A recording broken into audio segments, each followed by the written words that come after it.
Savol: Men shu paytgacha paypoqqa masx tortib yurardim. Ammo siz yozgan Hadis va hayot kitobining 4-qismida siz kimki shu paytgacha paypog'iga masx tortsa tavba qilsin degan ekansiz va o'zingizning hujjat va dalillaringizni keltirgan ekansiz. Ammo men o'qigan hujjatlarning qanchalik sahihligini sizdan so'rab bilmoqchi edim. Bu hujjatlar quyidagicha: Abu Dovudning aytishlaricha, u zot shunday deydilar: Men sahobalardan Ali ibn Abu Tolib, Abdulloh ibn Mas'ud, Barro ibn Ozib, Anas ibn Molik va yana bir qancha ashoblar paypoqqa masx tortishganligini bilaman. Va yana Umar ibn Xattob, Abdulloh ibn Abbos haqlarida ham shunday qilganliklarini bilaman deb aytganlar.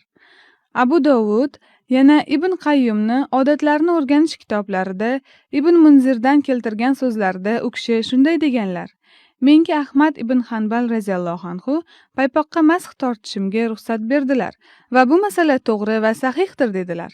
Bunda u zot mashhur sahobalarni shunday qilganliklarini eslatib o'tdilar va bu sahobalarga ergashgan kishilardan mashhur tobiinlardan Sufyon Savri, Abdulloh ibn Muborak, Ata al-Hasan va Said ibn Musayyab, Abu Yusuf, Muhammad bu haqida shunday deyishgan: Paypoqqa masx tortish mumkin, faqat bunda paypoq qalin bo'lishligini shart qilishgan.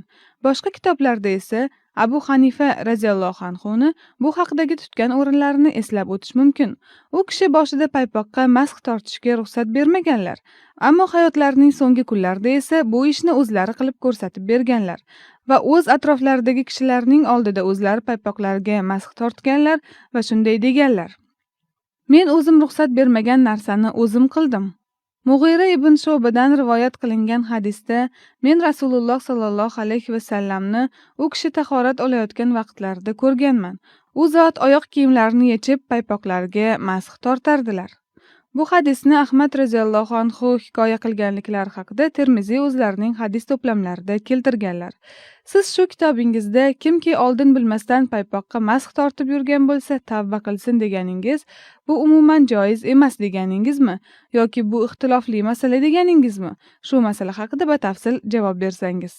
Paypoqqa masx tortish haqida savol bergan aziz birodarimiz, paypoqqa masx tortgan sahobai kiromlar, shuningdek u to'g'risida so'z yuritgan imomi Ahmad ibn Hanbal, imomi Abu Hanifa rahmatullohi alayh va boshqalardan bir qancha rivoyatlarni tarjimasini keltiribdilar. Lekin mana shu tarjimalarni keltirayotgan paytda paypoq deb atalayotgan oyoq kiyimini qanday oyoq kiyim bo'lganligi to'g'risida albatta biz Hadis va hayot kitobida yozib o'tganmiz. Ana shunga e'tibor berishlari kerak edi.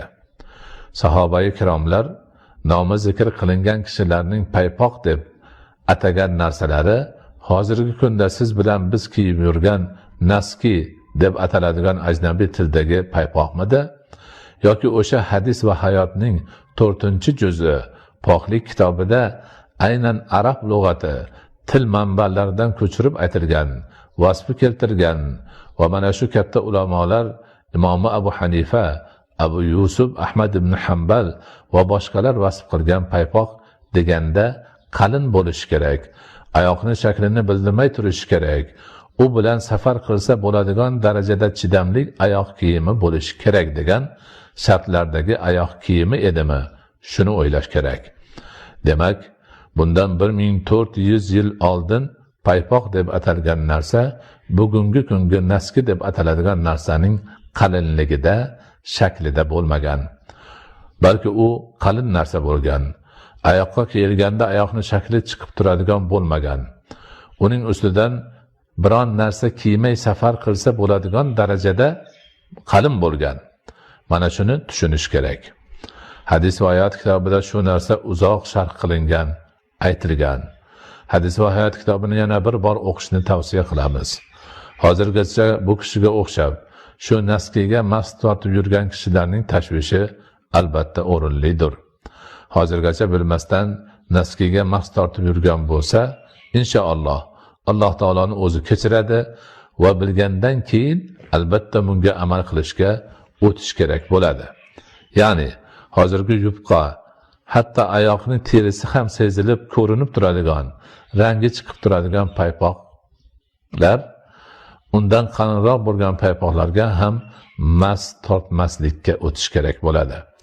Shuni qilsa bo'laveradi deb yengil sanab qilgan bo'lsa, endi Allohga men bilmagan ekanman, o'zing kechirgin degan tavbani qiladi-da, ikkinchi marta shu naski deb atalayotgan oyoq kiyimiga mast tortishni tark qiladi. Hadis va hayot kitobining 4-juzi, poklik kitobidan 190-sahifa. Ushbu hadisdagi javrab nima ekanligini ulamolarimiz uzoq tahlil va bayon qilganlar.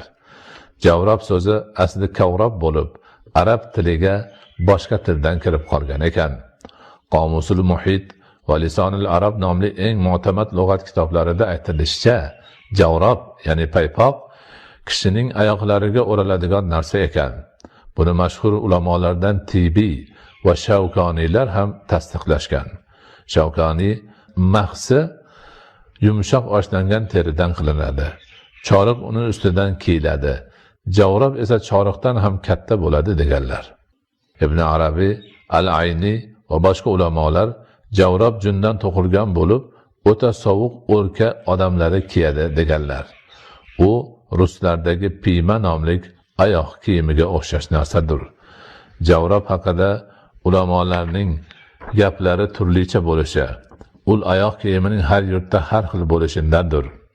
Bunga do'ppi deb atalgan bosh kiyimi turli yurtlarda turlicha bo'lishini misol bo'la oladi. Abdurrazzoq rivoyat qilishlaricha, Abu Mas'ud al-Ansoriy javrabi va kavushiga mast tortar ekan. Nima bo'lganda ham hamma mast muddatida yurib turishga, suv, loy kabi turli narsalarni oyoqqa o'tmaslikka molik bo'lishi kerakligiga ittifoq qilgan.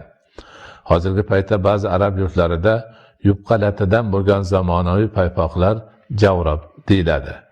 Ba'zi bir odamlar ana shu javrab hadisda zikr qilingan javrab deb, unga ham mast tortsa bo'ladi deb fatvo bermoqdalar.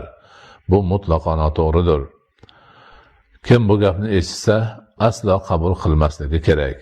Agar oldin bilmay qabul qilgan bo'lsa, endi undan qaytib paypoqqa mast tortmasligi kerak.